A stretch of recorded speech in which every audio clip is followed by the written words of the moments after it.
El tratou de disimular facendo que dormía a boas horas mangas verdes. Se fose un pouco máis listo, pecharía os ollos no momento en que nos viu saír do local, porque o que é escoitar ia poder escoitar igual. Pero non pasou por vez. Dei un par de golpes na porta para que se dese por aludido e, aínda que se resistiu, acabou por abrir a ventanilla.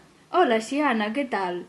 dixo facendo que espabilaba, como se acabase de despertar. Díxenlle que baixase do coche que tiñamos que falar con el. Baixou con reticencias, pero baixou. Díxonos que el non sabía máis que o que lles contara eu, e o que supoñía que xa escoitáramos no Venus.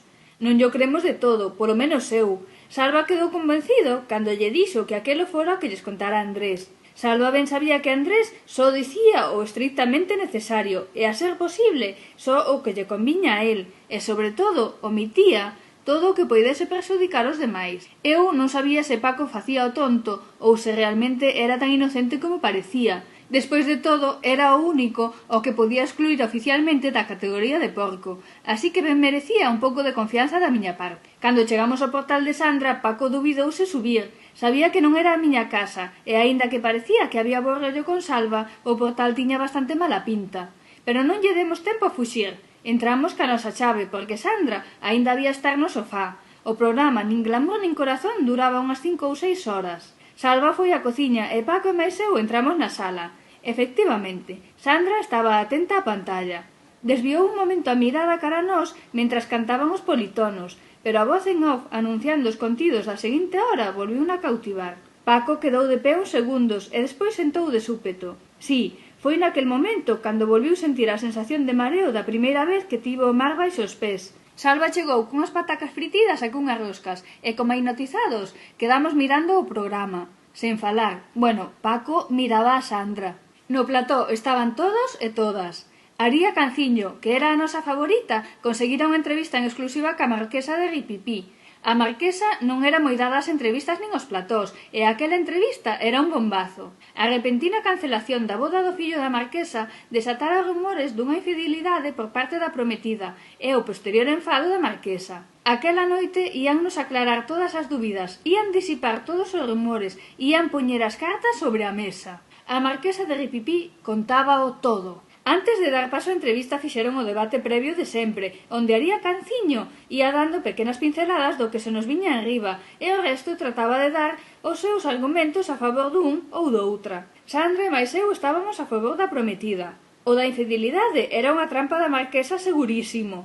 Salva decía que o que pasaba era que a marquesa uliu o pastel e decidiu tomar cartas no asunto antes de que quedase ca metade da súa fortuna, que era a polo que ia a lurpia esa. Paco non tomaba partido, porque no fondo pensaba igual que Salva, pero non quería levarlle a contraria a Sandra non fose que o odiase. O reporteiro gráfico, Artur Salmos, asegurou que había unhas fotos da infiel circulando polas redaccións das principais revistas do país. Aría Canciño dixo que a marquesa falara abertamente sobre o tema das fotos e que elas soubera non insistían. Artur dixo que iso era o que lle conviña dicir porque non quería que o seu fillo quedase como un cornudo. Charo Fermín dixo que ela era a amiga personal de Rosalía, que así se chamaba a prometida do fillo da marquesa, e que era unha moza moi seria, cos seus másters e un traballo nun consello de administración, e que estaba enamoradísima do fillo da marquesa. Bismi González suxeriu que igual o Tarambaina era o herdeiro, e tamén asegurou que había unhas fotos circulando polas principais redaccións das principais revistas do mundo rosa do país e parte do estranxeiro. Aí foi onde o presentador parou o debate e dou paso á entrevista. E a verdade é que foi unha gran decepción. Si que falou da cancelación da boda, dixo que iso era cousa dos contraíntes e que ela non era quen para opinar. E iso que Aría lle fixo a pregunta de mil e unha maneiras. Aínda Paco dixo que con xente así nos interrogatorios non se lle sabía escorregar ninguén. Do que si falou foi da suposta trampa á súa futura nora.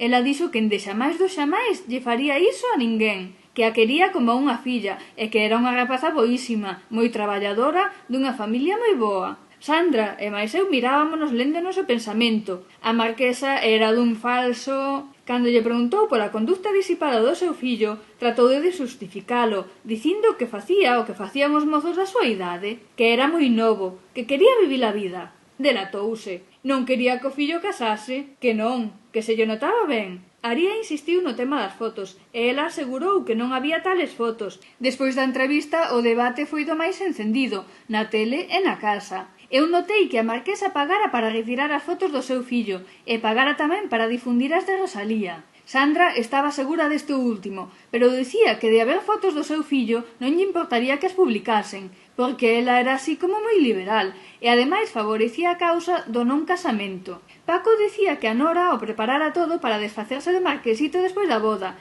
pero que por algún motivo extraño se lle adiantaran as cousas. Salva dicía que a tal Rosalía era unha lurpia de coidado con ganas de ser famosa e que lle daba igual casar ou non, con tal de saír na tele, que xa escoitara que lle ofreceran un programa nese canal que lle pagan as guapas por figurar. Paco xa se metera no grupo e falaba con total liberdade, sen ese nerviosismo dos primeiros momentos.